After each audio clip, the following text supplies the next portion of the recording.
আইন প্রয়োগকারী কর্মকর্তাদের মতে সোমবার মিডটাউন ম্যানহাটনের একটি অফিস ভবনে একজন পুলিশ অফিসার নিহত এবং কমপক্ষে 2 জনকে গুলি করা হয়েছে, যেখানে বেশ কয়েকটি আর্থিক ও অন্যান্য সংস্থাও রয়েছে। পুলিশ তাৎক্ষণিকভাবে গুলিবিদ্ধ ব্যক্তিদের অবস্থানসহ গুলিবিদ্ধদের বিস্তারিত তথ্য প্রদান করেনি। রাত 8টার কিছুক্ষণ আগে পুলিশ কমিশনার জেসিকা টিস জানান, বন্দুকধারী নিহত হয়েছে, ঘটনাস্থল নিয়ন্ত্রণে আনা হয়েছে এবং একমাত্র বন্দুকধারীকে নিষ্ক্রিয় করা হয়েছে। তিনি একটি সোশ্যাল মিডিয়া পোস্টে বলেছেন, তা সত্ত্বেও ভবনে একটি লকডাউন বহাল ছিল।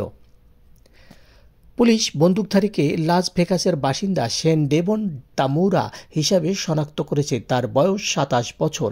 এই বিষয়ে ব্রিফ করা একজন আইন প্রয়োগকারী কর্মকর্তা জানিয়েছেন, রোডিন ম্যানেজমেন্ট রিয়েল এস্টেট ফার্মের 33 তলার অফিসে তার মৃত্যু হয় বলে তার মৃত্যুর পরিস্থিতি সম্পর্কে অবগত একজন ব্যক্তির মতে।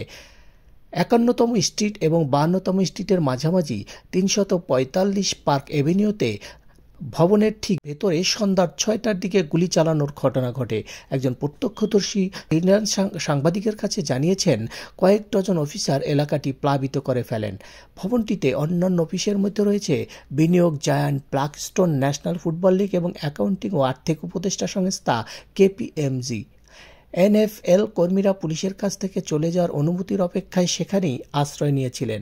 এখন পর্যন্ত যেটি জানা যায় সেটি হলো পুলিশ অফিসার দিদারুল ইসলাম, তিনি বাংলাদেশি একজন যুবক, তিনি বাস করেন নিউ ইয়র্ক সিটিতে। এইচকে সোহাগ, ডেলি রঙের মানুষ।